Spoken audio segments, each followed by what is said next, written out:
पिटने आए कल के लड़के मेरे हाल में बने सहन के रंग बदल के। जब भी डीमन स्लेयर में इनोस्के हाशिबिरा की बात की जाती है तो ये बात ऊपर आ ही जाती है कि क्या डोमा जो कि अपर मून 2 है तो क्या इनोस्के का फादर है। अब देखो डीमन स्लेयर ने जो उसके बारे में सही कुछ नहीं बताया ना एनिमे में ना मांगा में, लेकिन फिर भी हम लोग को पता है कि इनोस्के की मॉम और डोमा का कुछ तो कनेक्शन था।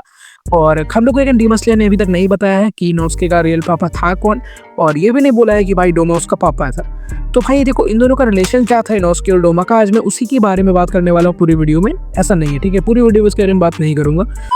देखो इसमें सिर्फ इस चीज़ को नहीं डालूंगा, नहीं तो ये वीडियो बहुत छोटी हो जाएगी। इसमें और भी कुछ हम मिथ के बारे में बात करेंगे और भी कुछ मिस्ट्रीज पर बात करेंगे इसी वीडियो में। तो अब आगे बढ़ने से पहले मैं तुमको कुछ बोलना चाहूँगा। देखो actually I just realise that I am milking demon slayer another demon slayer video. I mean मैंने पहले ही पूछ लिया था, मोस्टली लोगों ने डीमन स्लेयर वाली वीडियो के लिए वोट करा था। एंड अब मुझे नहीं पता भाई कि क्या चेंज हुआ है नहीं हुआ है। मैंने अभी तक जितने भी मेरे को वोट्स मिले हैं उस हिसाब से मैंने वीडियो बना रहा हूँ ये वाला, ठीक है। तो डीमन स्लेयर को ही ज़्यादा वोट्स मिले हैं। मैं हटाओ इसको, ज़्यादा लेट नहीं करते और जल्दी से इस मिथ बस्टिंग वीडियो को शुरू करते हैं। Myth number 1, Murata can use galaxy breathing. I mean आपने बहुत लोगों को ये कहते हुए सुना ही होगा कि योरिशिगोरी तो खुद भी कुछ भी नहीं है भाई, सबसे स्ट्रॉन्गेस्ट डीमन तो है भाई मुराटा। क्यों? क्योंकि उसके पास है द अल्टीमेट गैलेक्सी ब्रीदिंग। सबसे पहले ये बता दूं कि ये पूरी तरीके से झूठ है। मुराटा कोई गैलेक्सी ब्रीदिंग यूज नहीं करता है, वो तो भाई सिंपली वाटर ब्रीदिंग यूज करता है जैसे तांजीरो यूज करता था। ऑफिशियली इसका कोई लीगल प्रूफ है ही नहीं। और ये गैलेक्सी वाली ब्रीदिंग जो है ना, गैलेक्सी ब्रीदिंग, ये भाई पूरी तरीके से झूठ है, मोस्ट प्रोबेबली फैन मेड है।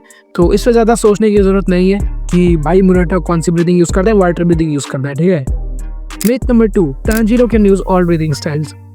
अब शायद से तुमको ये लगता होगा, पर मुझे लगता है कि तुमको लगता होगा, पर कुछ लोगों को लगता है। वेल काफ़ी लोग ये दावा करते हैं कि तांजीरो सारे ब्रीदिंग स्टाइल्स यूज़ कर सकता है, ये लॉजिक देते हुए कि उसके पास सन ब्रीदिंग है और सारे ब्रीदिंग सन से ही निकले हैं, ठीक है, मतलब सन ब्रीदिंग से ही निकले हुए हैं। बट ऐसा नहीं है, भले ही वो सन ब्रीदिंग यूज़ कर सकता है बट सारे ब्रीदिंग यूज़ नहीं कर सकता है। एक्चुअली सारे ब्रीदिंग सन ब्रीदिंग से ही डिराइव किए गए हैं, लेकिन ये काफ़ी लेंदी प्रोसेस है, ठीक है, जो कि तांजीरो की सिंगल लाइफ में नहीं हो सकता। आई मीन सन ब्रीदिंग से दूसरी ब्रीदिंग निकालना उतना आसान नहीं है जितना दूध से दही बनाना आसान होता है। तो बस समझ गए होगे तुम लोग का। Myth number 3, all breathings comes from sun breathing. हाँ बिल्कुल यार, ये भी मिथ ही है। देखो अब जैसा कि हमको एनिमे में बताया गया है कि आपने जितने भी ब्रीदिंग स्टाइल्स देखे हैं ना, वो डायरेक्टली या इनडायरेक्टली सन ब्रीदिंग से ही डिराइव किए गए हैं। बट ऐसा नहीं है, कुछ ऐसे ब्रीदिंग स्टाइल्स हैं जो कि डायरेक्टली सन ब्रीदिंग से लिंक्ड नहीं है और कुछ तो इनडायरेक्टली भी लिंक्ड नहीं है, ठीक है। पहला नाम है मून ब्रीदिंग, जो कि कोकोशिबो की ब्रीदिंग है, ब्रीदिंग स्टाइल है, और आपको पता ही होगा कि वो उसने खुद ही बनाई है, कहीं से भी सन ब्रीदिंग से उसका कोई कनेक्शन नहीं है। दूसरी ब्रीदिंग है बीस्ट ब्रीदिंग, जो कि इनोस्के की ब्रीदिंग है, जिसके बारे में हम आगे बात करने वाले हैं। और उसने ये ब्रीदिंग कोकोशिबो की तरह खुद से ही बनाई है और उसका भी सन ब्रीदिंग से कोई रिलेशन नहीं है। उसी तरह से सरपेंट ब्रीदिंग, जो कि ओबनाई की ब्रीदिंग स्टाइल है और वो भी डायरेक्टली सन ब्रीदिंग से डिराइव नहीं है, उसका डायरेक्ट रिलेशन वाटर ब्रीदिंग से है। हालांकि वाटर भी सन ब्रीदिंग का पार्ट है, तो इनडायरेक्टली सरपेंट ब्रीदिंग कनेक्टेड है सन ब्रीदिंग से, बट डायरेक्टली नहीं है। तो तुम समझ ही गए होगे ना। तो myth number 4, Doma Yeats only women because there meet is more tasty. I mean ज़्यादातर लोगों को ऐसा लगता है कि डोमा सिर्फ और सिर्फ लड़कियों को इसलिए कंज्यूम करता है ताकि उसको लड़कियों का टेस्ट बहुत ज़्यादा अच्छा लगता है, इसीलिए एज़ कम्पेयर टू मेन। पर मुझे ये रीज़न बहुत ज़्यादा डम्ब लगता है, तो मैंने इसके लिए एक दूसरा रीज़न फाइंड किया है। तो एक्चुअली 2 रीज़न है मेरे पास, आपको जो मानना है मान सकते हो। पहला रीज़न है कि डीमन स्लेयर में ऐसा हो सकता है, बताया गया है कि वुमेन का टेस्ट जो है, मतलब उसकी जो खून का टेस्ट है वो मेन के खून के टेस्ट से बहुत ज़्यादा अच्छा लगता है डीमंस को, और इसलिए हो सकता है डोमा ऐसा करता हो। और दूसरा रीज़न मेरा मानने वाला रीज़न है, मतलब जिस पे मैं बिलीव करता हूँ, और मैंने ऐसे ही कहीं पे देखा था कि डोमा इसलिए सिर्फ लड़कियों को ही कंज्यूम करता है क्योंकि वो वुमेन को देखता है as inferior, weak and fragile. कुल मिला के उनको वो कमज़ोर मानता है और उसका ये मानना है कि वो उन्हें खा के उनकी मदद करता है, उनको आफ्टर लाइफ दे के और उनको इस वुमेन लाइफ से मुक्त करके। अब आपको जो भी रीज़न मानना है आप मान सकते हो, ठीक है। मतलब कि इस पूरे डायरेक्शन में आप पे छोड़ देता हूँ ये चीज़।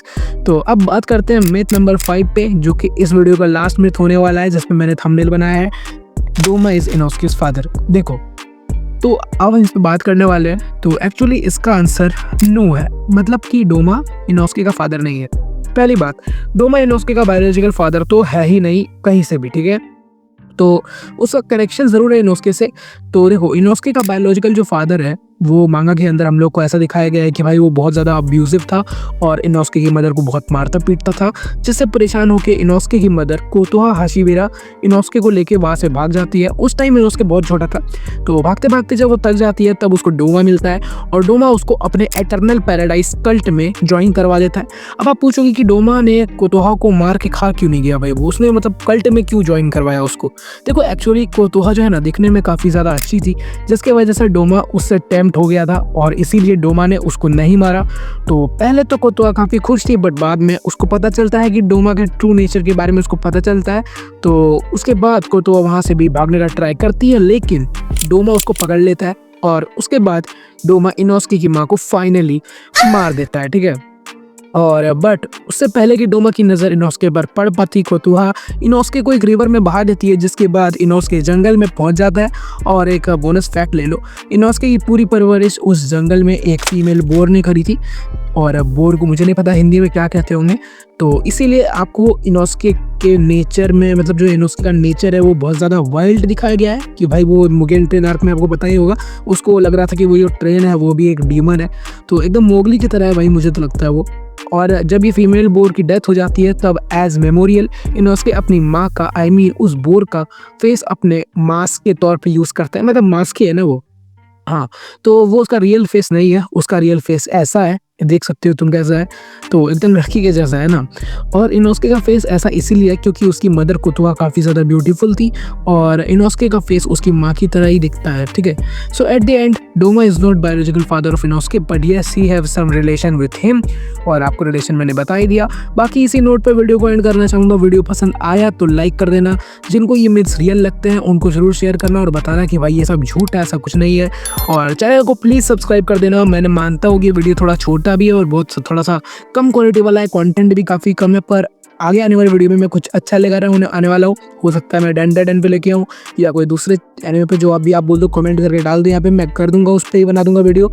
और बाकी I will see you in the next one, till then peace out.